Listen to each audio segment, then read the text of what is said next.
আমার যে অভিজ্ঞতা হয়েছে, অনেকে প্রশ্ন করেন, এখানের আপামর জনসাধারণ অনেক প্রশ্ন করেছেন, বাজার ঘাটে রাস্তাঘাটে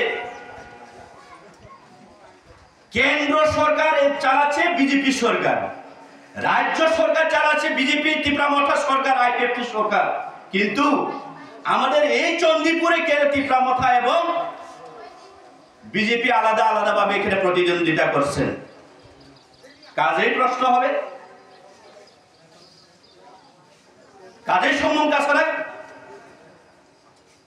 ফটিংরাই অরণ্যকের 59 ডিস্ট্রিক্ট আরব যোধনি মর্যাদা সম্মান আরবে আরব সিট শেয়ারিং ভাবে চালাইকা, কিন্তু দুঃখের সহিত এই এলাকারই জনপ্রিয় একজন রাজ্যনী মন্ত্রী মাননীয় টিঙ্কু রায় মহোদয়, আমি ওনার সাথে কথা বলেছিলাম এবং উনি আমাকে বলেছেন, এমডিসি সাহেব আমার বাড়িতে আসুন, খুব প্রয়োজন আছে। আমি গেলাম, যাওয়ার পরে দেখা যায় এই এলাকার, আমি নাম বলবো না, এই এলাকার বরিষ্ঠ কোন একজন নেতা ওই দিন ওইখানে আমাদের মন্ত্রী মহোদয়ের বাড়িতে উপস্থিত ছিলেন। বর্তমান রাজ্য সরকার যে পরিচালনা করছে বিজেপির পক্ষ থেকে। তো আমি বললাম, স্যার দেখেন সব জায়গাতে কম্প্রোমাইজ ভাবে চলছে, সুরমা কমলপুরে 18টা তীব্রামথাকে ছেড়ে দেওয়া হয়েছে, যেখানে আমাদের ট্রাইবেল জনগোষ্ঠীরা মেজরিটি আছে সেখানে, আর আমিও তো এই চণ্ডীপুরে বেশি তো আমি আপনার কাছে দাবি করেছি না, এই বিশেষ করে দনবিলাস গ্রাম পঞ্চায়েতের 11টা মেম্বারের মধ্যে আমি চেয়েছি মাত্র 4টা আপনাদের কাছে, কিন্তু আপনারা সেটা মানতে নারাজ কেন? জানেন আপনারা মাননীয় মন্ত্রী আমাকে কি বলেছে? আরে এমডিসি সাহেব, আমার কাছে তো এইসব খবর কোনোদিন আসে নাই, কেউ বলে নাই আমাকে, আমার এখানে নেতৃত্বরা যারা আছে লোকাল লিডার, ওনারাও তো আমাকে এই বিষয় নিয়ে কোনো জানান দেয়নি। অবাক। তোমায় আমি বললাম, তো এখন আপনাদের মতামত কি? আর পরে দেখি প্রয়োজনে আমি 4টার জায়গাতে 3টা বা 2টাও আমি রাজি আছি, এখন আপনাদের মতামত কি? তো এইখানের একজন বরিষ্ঠ একটা বিজেপির নেতা কর্মী বলেছেন, দেখো আপনারা ওই জেনারেলে যান, আপনার ট্রাইবেল অংশটা আমরা দিয়ে দেন। আমি বললাম, যে জেনারেল এলাকাতে, এটাও জেনারেল, যে জায়গাতে আমার তীব্রামথার কোনো অস্তিত্বই নাই, আমি সেখানে কেন যাব? আপনি তো 10টা বছর এই রাজ্য চালিয়ে যাচ্ছেন এবং 5টা বছর এই দনবিলাস এলাকাকে আপনারা পরিচালনা করছেন, আপনারা কর্মীটা সেখানে থাকবে, আপনারা যান, আমি কেন এই আসনটি আমি প্রত্যাহার করব? তো বলেছেন ঠিক আছে, আমরা আলোচনার মাধ্যমে আপনাকে জানানো হইব। দুঃখের বিষয়, তো দেখলাম এই দনবিলাস এলাকাতে আজকে এখানে দাঁড়িয়ে আমি এটাই বলতে চাই, আমি কোনো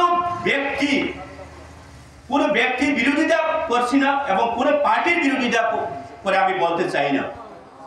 আমি এই দনবিলাস এলাকার আমার আপময় জনসাধারণ যারা গণদেবতা রয়েছেন, আমি আপনাদের কাছে একটাই আজকে অনুরোধ করব, হাত জোর করে, এই দনবিলাস এলাকা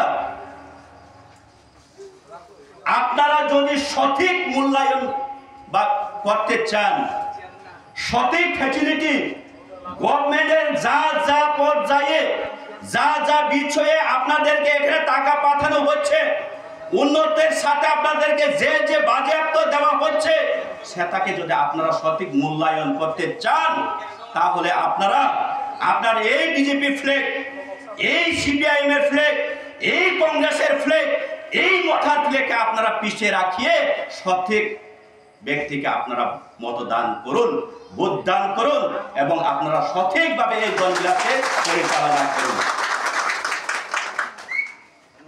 আমি সেলুট, অনেক ধন্যবাদ জানাই এখান থেকে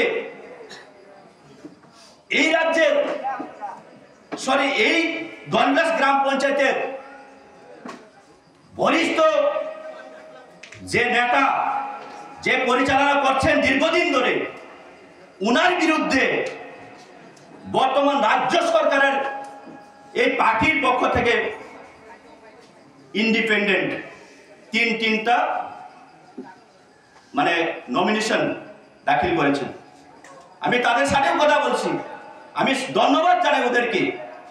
আপনারা আওয়াজ তুলেছেন, আপনারা অধিকার আছে, নিজের মৌলিক অধিকারের জন্য আপনারা ব্যারিকেড হয়ে দাঁড়ানোর জন্য আমি আপনাদেরকে স্যালুট জানাই। আপনারা আসুন,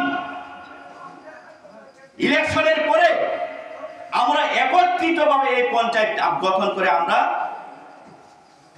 এই জনসাধারণের কাছে আমরা তুলে দেওয়ার চেষ্টা করব। এটা আপনি আপনাদের কাছে আহ্বান রাখছি। আজকে দেখেছি নিজের ব্যক্তি স্বার্থে, নিজের ব্যবসা যেখানে করেন সেখানে দালাই দুলাই দিয়ে গাড়ি আপ ডাউন করার, ভালো তোলার ব্যবস্থা করা হচ্ছে। এই দনবিলাসের এই বটতলা বাজার প্রত্যেকটা সপ্তাহে লক্ষ লক্ষ টাকার ব্যবসা হয়, কিন্তু এই এলাকার জনসাধারণকে এই ব্যাগের থেকে মুক্তি দিতে পারছে না এখানের যারা পরিচালনা করছে কর্মীরা। আমার জন্মের আগে এই সেট বাজার সেট, আমি আজকে সকালে এখানে বসে আসলাম,